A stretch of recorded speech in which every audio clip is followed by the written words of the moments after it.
From the moment I first opened my eyes, my story was already infused with a sense of destiny. My birth was delayed by several weeks, and my mother steadfastly refused medical intervention. She prayed to Our Lady of Guadalupe, promising that if her child arrived safe and sound, that miracle would be honored in the infant's name. Eventually, I arrived into this world in Santa Fe, New Mexico, and my mother carried out her promise, bestowing upon me a name that included a connection to Guadalupe. It turned out to be deeply prophetic, weaving itself into my life story in ways I couldn't have imagined at the time. When I was around 3 years old, something happened that, to this day, I remember in vivid detail. While swimming underwater in a pool, I experienced a moment that felt transcendent. Although it was brief, it invoked a sense of calm beyond anything I had previously known. Later, I would recognize this as one of my earliest brushings with mortality, a second near-death experience if one counts the precarious circumstances of my birth. In those moments beneath the water, I found myself captivated by the image of a woman bathed in gold, whose presence radiated warmth and reassurance. Years later, I journeyed to Mexico City and visited the basilica where the revered tilma, a sacred cloth, of a visionary named Juan Diego is displayed. In that revered space, I sensed the same luminous presence I had encountered in the water as a toddler.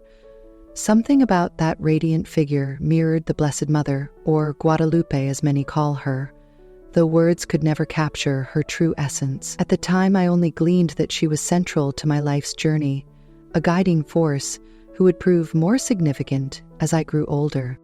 Fast forward to my mid-20s. I experienced a tumultuous time when I carried my first child. That pregnancy was fraught with danger, nearly ending both my life and my baby's. My son arrived 10 weeks early, and during the birth, I hovered between worlds, undergoing another encounter with mortality. In that suspended state, I was told that my time on earth had not ended. This revelation, unseen, intangible, yet deeply felt, returned me to my body. I managed to survive, and so did my son. At 27, I became pregnant again, this time with my daughter. From the outset, that second pregnancy was also perilous, culminating in a medical condition known as toxemia and preeclampsia, which then escalated into something called HELP syndrome. My daughter was at risk, and doctors ordered me on strict bed rest. Ultimately, a decision was made to induce labor at the start of the following week. Although I braced myself, something still felt off in my body, much like an invisible warning. The labor itself went smoothly enough. My mother was there to witness the birth. My baby girl arrived in the early afternoon, and I received an epidural through a catheter in my spine to help with pain management. Due to the severity of my health challenges in both pregnancies, doctors strongly recommended a tubal ligation to prevent future complications. Because I already had a catheter in place, they planned to administer additional local anesthesia via that same line after my daughter arrived. My baby was born healthy, and at about mid-afternoon, I prepared for the tubal ligation. The medical team explained various risks, including the possibility of extreme adverse reactions to anesthesia, even the remote scenario of a fatal event. Still, we all expected me to remain awake and fully conscious, with only my lower body numbed. But as soon as the anesthesiologist injected the medication, I felt an intense wave of distress. My lungs suddenly refused to draw breath. My mind began to swirl. The anesthesiologist asked if I was all right. I recall catching a glimpse of my mother holding the baby, and a thought flashed through my mind. Everything would work out because my daughter was safe in my mom's arms. Then, everything went black. When I next became aware of my surroundings, I was no longer inside my body. Instead, I hovered above the frantic scene, watching the medical staff rush me down a hallway toward an operating room on another floor. It was surreal. I had slipped beyond the living world, yet I still witnessed the commotion. They were attempting to resuscitate me, apparently because my heart had stopped and my lungs had shut down. Separated from the physical shell on the gurney, I felt no fear, no pain, only a calm detachment. Even seeing myself unresponsive did not spark any emotional reaction. I felt an odd sense of peace. My vantage point shifted as I followed them to the operating theater.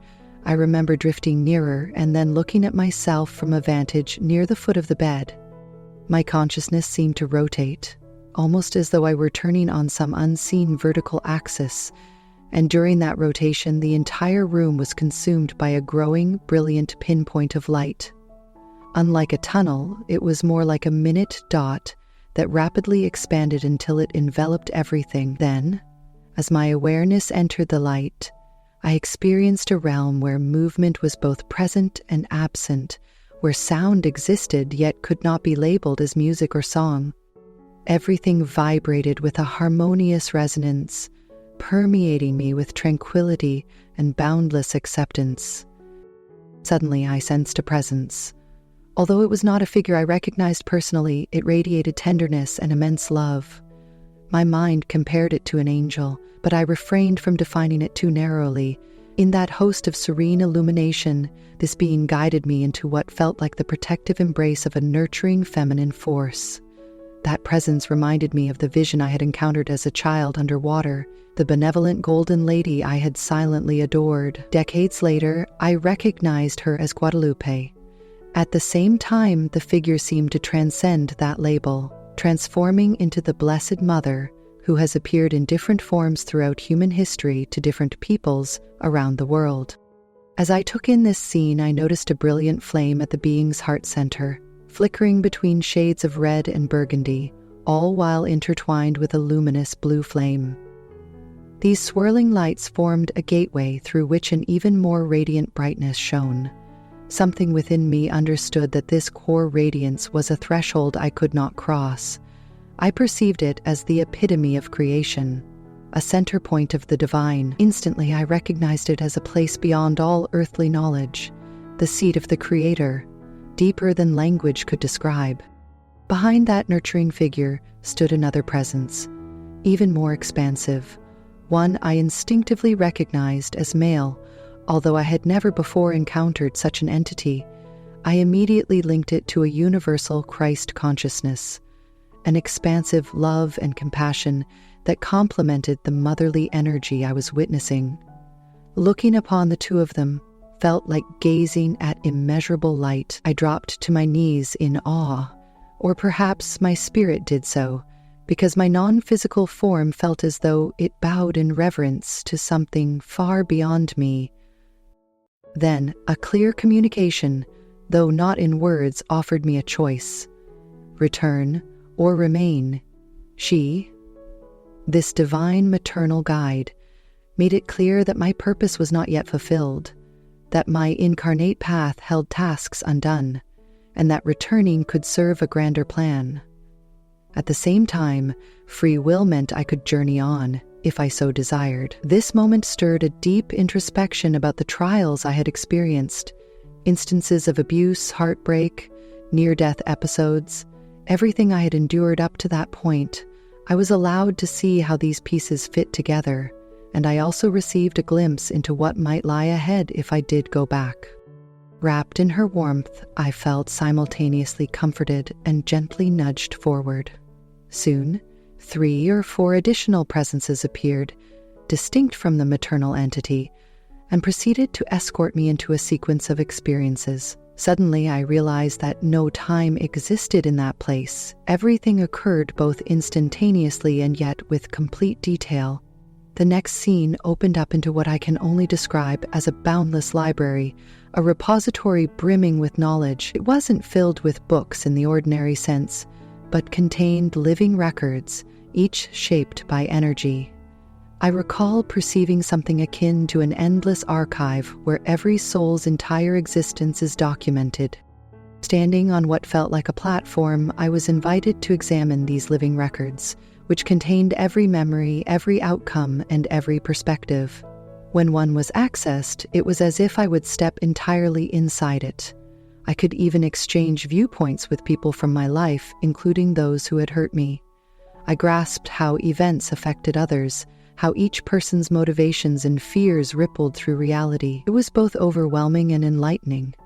The phrase step-by-step tutorial in empathy comes to mind, like being guided through a how-to lesson of cosmic understanding, except there was no linear process of turning a page.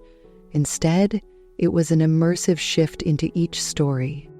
After these revelations, I was guided into a sort of healing space, an area that exuded liquid light and emitted vibrations that felt sanctifying. Each time I emerged from that luminous substance, it felt as though the burdens of old wounds were lessened, as though I was integrated in a deeper way. This cycle of introspection, immersion in liquid light, and further clarity repeated several times, aided by 3 specific groups, each group consisting of 3 luminous beings. They took me through each stage, dissecting my life experiences, healing the scars, and integrating the lessons so that I would be ready for my next decision. Beyond these clusters was a final council, another trio whose wisdom radiated with impressive force. Though I felt no typical fear in that realm, I still possessed enough human emotion to experience a hint of trepidation as I approached them. They seemed to both embody and transmit higher truths that I had never touched while alive in the physical world. This ultimate meeting functioned like the concluding stage of a step-by-step appraisal of all I had learned in the preceding moments. I could sense an expansion within my being, a broadening awareness that high-level truths exist well beyond mortal comprehension. They explain something extraordinary, how each person's soul shares an intrinsic link with deeper spiritual layers, manifesting in multiple dimensions at once. We often think of ourselves as a single identity, but they showed me that the totality of our spirit is much grander. Creation includes numerous planes, each representing different densities of existence. And while we choose to live within these layers, either sequentially or simultaneously, we carry a hidden spark, the gift of the Creator, within us. If activated, it can reveal an unfathomable potential in us all. In that transcendent environment, I also learned about cosmic structures like black holes, white holes, and the cyclical nature of galaxies. The entire universe, they taught me, is made up of energy pulsing in collaborative patterns, an orchestra of synergy that's ever-evolving. They gave me a how-to manual, in a sense, for comprehending existence as a fluid tapestry. It connected those puzzle pieces about time illusions, multi-layered realities, and our capacity to shape society with mindful unity. I saw glimpses of how humanity stands at a pivotal juncture in history. Our planet's alignment with galactic energies offers us a chance to transcend the illusions of separateness and awaken a higher perspective. These energies, trending now in cosmic terms, are funneling into Earth to aid our collective enlightenment, an ultimate guide to ascension, so to speak. And every one of us who is alive at this time has chosen to be here for that transformative shift. I realized that returning meant I'd continue my mission, while choosing not to return would result in me facing these same lessons in another incarnation. The choice was mine. Somewhere within me, I felt that I had worked too hard to get that far. Repeating it all over would be burdensome. I determined that I would go back, armed with fresh insight and a dedication to helping others remember who they truly are. Once that resolution was made, the scene shifted. I found myself back in the presence of the Blessed Mother figure, now emanating the familiar visage of Guadalupe. This time she held my infant daughter, and standing nearby was my own mother. In that luminous space, I realized how crucial the sacred feminine principle is, a creative power that fosters life and underpins all existence. I felt that restoring balance on Earth required the reemergence of this nurturing force, not as a denial of the masculine, but as a unification of both energies. In that moment, a surge of maternal awareness reminded me that I was physically a new mother, and that immediate recognition pulled me out of the comforting realm and propelled me back into my sleeping body with a jolt. Re-entering my physical self felt terrifying. It was the opposite of drifting upward into light. My body felt unbearably heavy, and I couldn't breathe on my own. A tube was down my throat, and I felt as if I were trapped. Yet I vaguely sensed gentle hands cradling my head and a reassuring voice whispering encouragement. Tears slid from my eyes, and everything in my body ached. Soon, I realized that medical staff were pushing forward with the tubal ligation to stabilize me. As my consciousness returned, so did the flood of confusion and physical discomfort that accompany a near-fatal incident. In the weeks that followed, I fell into an emotional storm. Although outwardly it looked like postpartum depression, internally it was also a wrenching homesickness for that celestial expanse of unconditional peace. I questioned why I had chosen to come back, lamenting that I hadn't stayed in that place of boundless light. The physical world offered challenges and endless complexities that made me wonder if I had chosen correctly. Healing did not come quickly. My mind sometimes had visions or information about people around me, and it alarmed me to sense hidden truths or emotions without explanation. I sought help from professionals, but was often handed a prescription for antidepressants, which didn't provide relief for the deeper spiritual confusion. Eventually, I found that prayer, meditation, and a steadfast focus on divine connection eased my existential angst. Over time, I developed clarity and recognized that somehow I had acquired a heightened intuitive awareness, perhaps a side effect of crossing that threshold. I began to connect with others in new ways, picking up on what some call subtle energies, or reading people's emotional patterns. Somewhere along the line, I learned that the spiritual community refers to such abilities as soul reading. This intuitive communication, while startling at first, became an integral part of my existence. The more I leaned on faith and introspection, the more my experiences made sense. Gradually, I came to see that my near-death event wasn't just for me, it had purpose. My near-fatal ordeal had gifted me with a behind-the-scenes understanding of cosmic truths that eventually became the foundation for the work I do now. In many ways, this was a how-to transformation, an instruction in shifting from confusion toward acceptance, from fear to love, and from isolation to unity. Years passed, and each day brought new revelations. I delved deeper into these insights, longing to share them with others who felt stuck in their own challenges or who questioned the meaning of their struggles.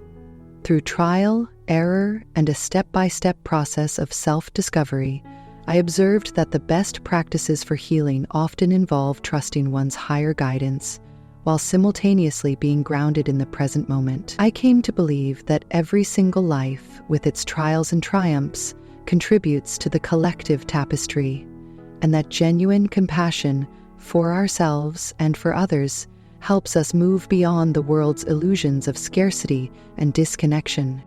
This perspective led me to realize a deeper universal principle. No one can reach full human flourishing alone. Rather, all of us must progress together. In that synergy, each person's gifts play a role, and we're never truly separated. It is a viral hack of cosmic awareness. Once you know it, you cannot unknow it. The remarkable puzzle is that we consistently incarnate to rediscover the essence within us. We hold an indelible fragment of the Absolute, yearning to unite with our conscious awareness. Whether we call this phenomenon soul, spirit, spark of divinity, or something else, it animates us toward growth and expansion. During that near-death journey, it was also shown to me that sometimes we chase illusions, status, material gains, or external accolades without ever touching that internal seed of knowing. Over the course of many lifetimes, we might repeat the same cycles as we try to awaken to our true nature. Yet the overarching message remains hopeful.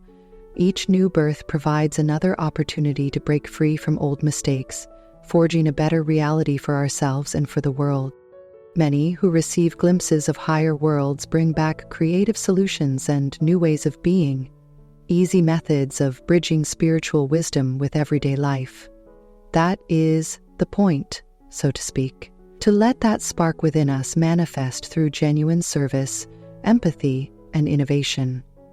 Reincarnation, though often misunderstood, can be seen as an act of grace that allows us repeated chances to learn. Understood in this way, it becomes a journey of redemption, culminating in a conscious reunion with the source from which we all sprang. As for the planet herself, I was taught that Earth stands on the cusp of huge shifts tied to cosmic events. The concept of a 25,000-year cycle resonates because it outlines the way celestial bodies align, leading to surges in energy that directly influence human consciousness. Many spiritual traditions, from the Mayans to the Egyptians, anticipated such cosmic cycles. The fundamental truth is that we are, in essence, multidimensional beings, prepared to tap into a more expansive band of frequencies. The earliest of these energies are trending now, and it's up to us to harness them for personal and collective evolution instead of clinging to fear and limitation. In that luminous space, the Council explained that 3D reality is immersed in duality, an environment that fosters separation.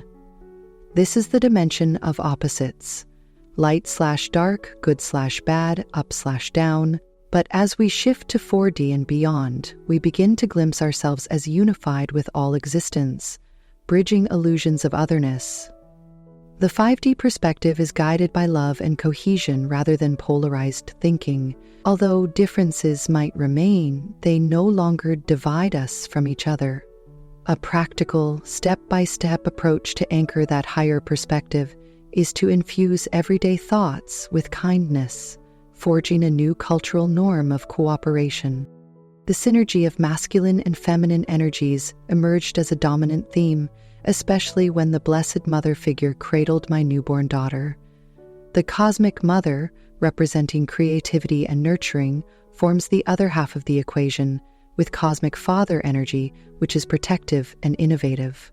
A healthy world stands upon the balance of both forces, whether those energies reside in men, women, or any other identity. This synergy, cultivated with compassion, births a better civilization.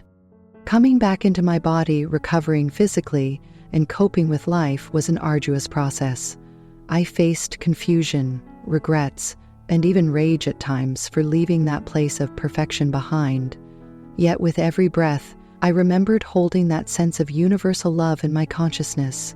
Little by little, I recognized that my role was to stand in both worlds at once, rooted in the practical struggles of daily life, while also connected to the cosmic truth I had encountered beyond the veil.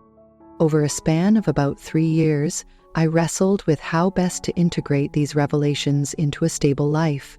I tested various methods for emotional balance and spiritual grounding, an ultimate guide to bridging heavenly knowledge with earthly living. Prayer was not just a routine.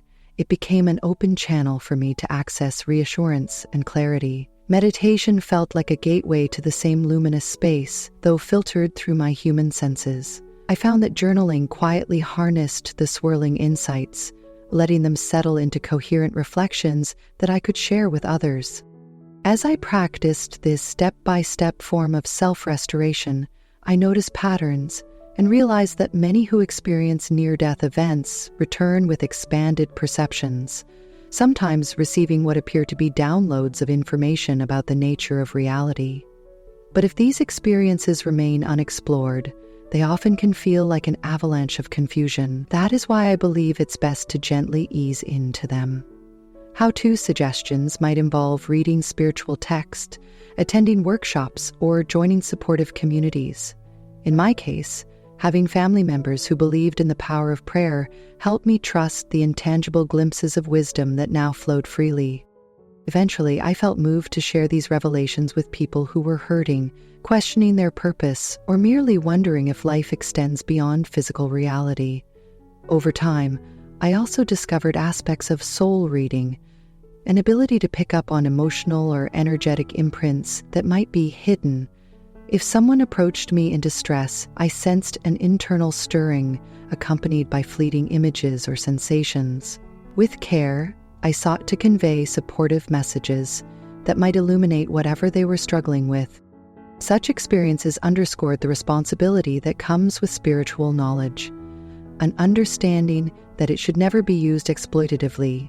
I learned the best practices for sharing intuitive insights revolve around compassion, respect for boundaries, and sincere humility.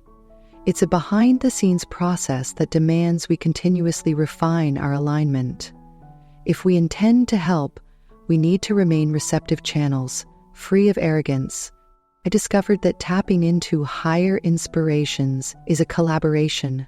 We do our part, but the divine, or the universe, does the rest.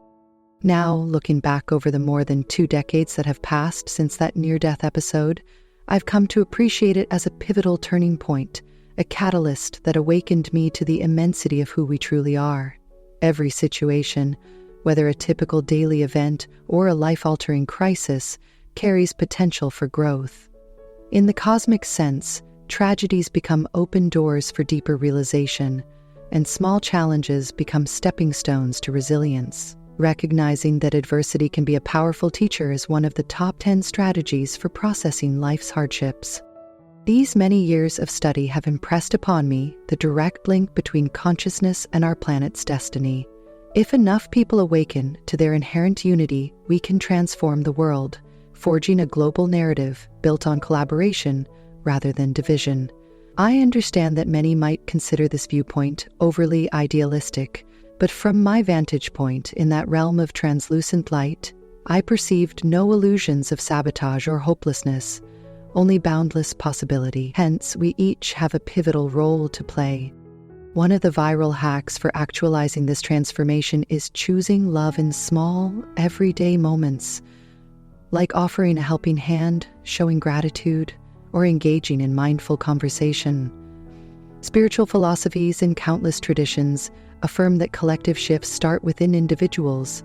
A single act of kindness ripples outward in ways we might never see. If we commit to that, we co-create the outcome we want for Earth. In my near-death revelations, I sensed that this was not merely a sweet notion, but an active principle of the universal design. Communities worldwide are beginning to tap into these hidden abilities: intuitive empathy, consciousness-based healing, or advanced states of meditation. These are not mystical anomalies, but glimpses of the potential that arises when we connect our inner spark to the universal field. In the latest trends of spiritual development, people speak of light codes, quantum healing, or direct channeling with higher dimensions. These phenomena point to an evolving collective awareness, bridging mainstream perspectives with deeper, more esoteric truths. Though I was initially daunted by the magnitude of my near-death experience, I have grown more confident in its purpose. I see it as a gift that allowed me to sample the vast tapestry of existence. Now, my daily life revolves around using that knowledge as a foundation to support others.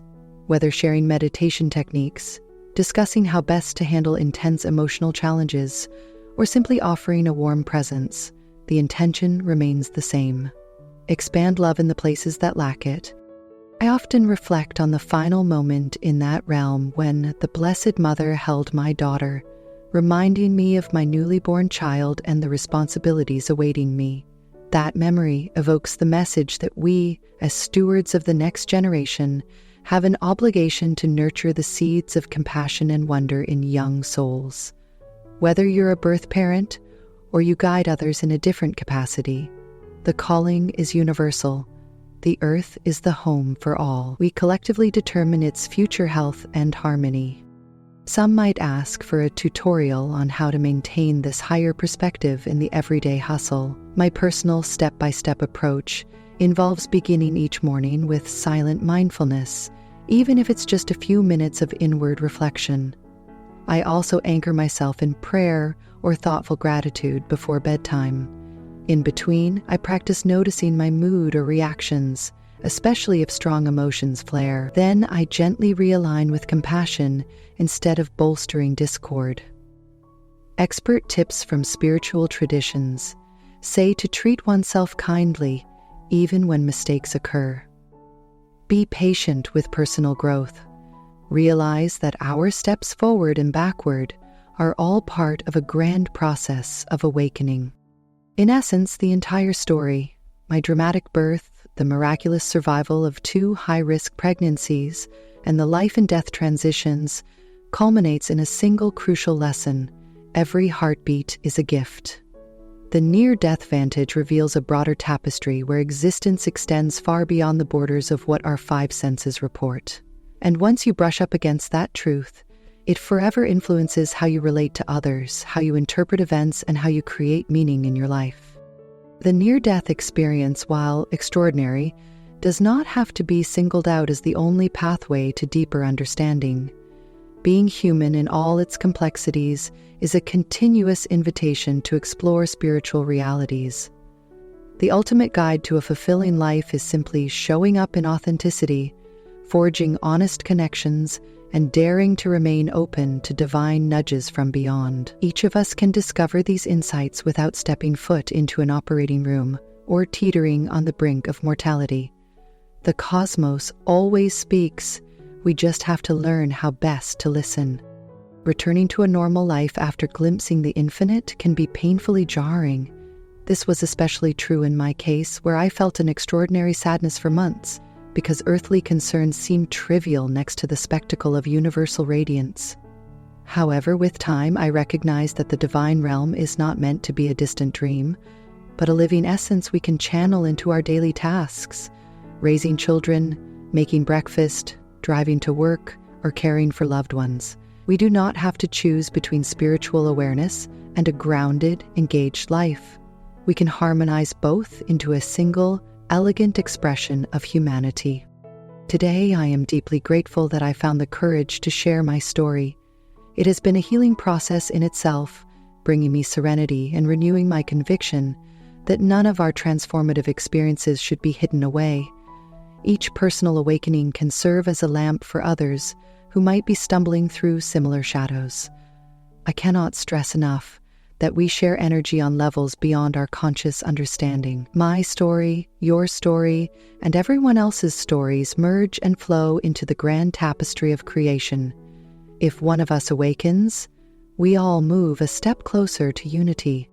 It is my earnest hope that those who hear or read these words find some spark of assurance. We are not alone. The compassion that greets us on the other side of the veil is available here and now if we open ourselves to it. In practical terms, a how-to approach might include daily affirmations of kindness, purposeful prayer, or even the simple act of smiling at a stranger. The energy of unity expands whenever we remember that, at our core, we are one family across all timelines and realities. Given the obstacles we currently see in the modern world, environmental upheaval, social tensions, economic uncertainties, it's tempting to cling to despair. Yet the lesson from that luminous plane is that collectively we can choose a different path. We can reframe our perspectives to harness synergy and respect, unleashing the best aspects of our shared humanity. We can align with the underlying current that fosters planetary healing. Renaissance after Renaissance has risen, often from periods that seemed catastrophic. Our role is to remain steadfast in hope, channeling the creative force that births new solutions. Recalling that final, bittersweet image of returning to my body, a rush of pain and heaviness, I now realize what a profound gift it was to have that process reversed and be given another chance. I rejoined my family, cared for my children, and embarked on a calling to serve in ways big and small. None of it was easy, none of it was guaranteed, but deep down, I carried the abiding assurance that we have infinite support, if only we open ourselves to it moment by moment. If there is a top 10 strategy I've gleaned from all of this, it's to remain humble and curious, always learning. Even though I returned with much understanding, I soon realized there were endless layers of wisdom to explore. Often, the more I discover, the more I sense the vastness that remains untapped. This is not discouraging. On the contrary, it offers an endless invitation to keep expanding into our highest potential. So, for anyone enduring heartbreak, loss, or uncertainty about whether their life holds meaning, I wholeheartedly promise this. You are not a mere accident of biology. You are a valuable piece of an intricate design, embodying a powerful spark connected to the universal tapestry. You're here for a reason, whether to create art, demonstrate kindness, raise a family, innovate healing methods, or spread knowledge that sparks transformation. Even the simplest act can have ripple effects in ways beyond our imagination. When I look at my children, I see generation after generation bridging the gap between old patterns of limitation and the next wave of collective awareness. If we cultivate that seed in them, to trust their soul's whisper, the future can hold more cooperation and innovation than we ever believed possible. This synergy is the behind-the-scenes blueprint of evolution. We can each play an active part, ensuring the world transitions into a place where empathy, creative musing, and cosmic insight flourish side by side. Each day I end my reflections with gratitude for being alive, for breathing, and for realizing that love never ceases, even when we believe all hope is gone. I recall the luminous presence of that maternal figure, joined with the majestic masculine force behind her, representing how we are always cradled in cosmic grace, even if we don't perceive it. That grace echoes in each kindness we share, each person we uplift, and each time we risk expressing vulnerability. In closing, this has been my journey of near-death revelations, personal awakenings, and expansions of consciousness. I trust that sharing it helps someone else navigate their own trials. The potential for transformation rests in every heart. If you're reading these words, know that your soul is guiding you toward a deeper, more radiant existence. Let these stories be your stepping stones, your easy methods to begin exploring new layers of reality. May you step forward with courage, letting love shape you into the fullest version of yourself, remembering that none of us stands separate. Genuine union binds us all. And through it all, may we walk gently, humbly, and with the unwavering knowledge that extraordinary possibilities unfold for everyone who chooses to recognize the sacred seed buried within the core of their being. Let that seed take root and flower. Let your contributions shine out, bridging heaven and earth in the everyday tasks of living. In the final reckoning, we are luminous travelers, returning again and again, carrying lessons of love, and eventually, that love shall help us all transcend the illusions that keep us apart, forging a world overflowing with compassion and light.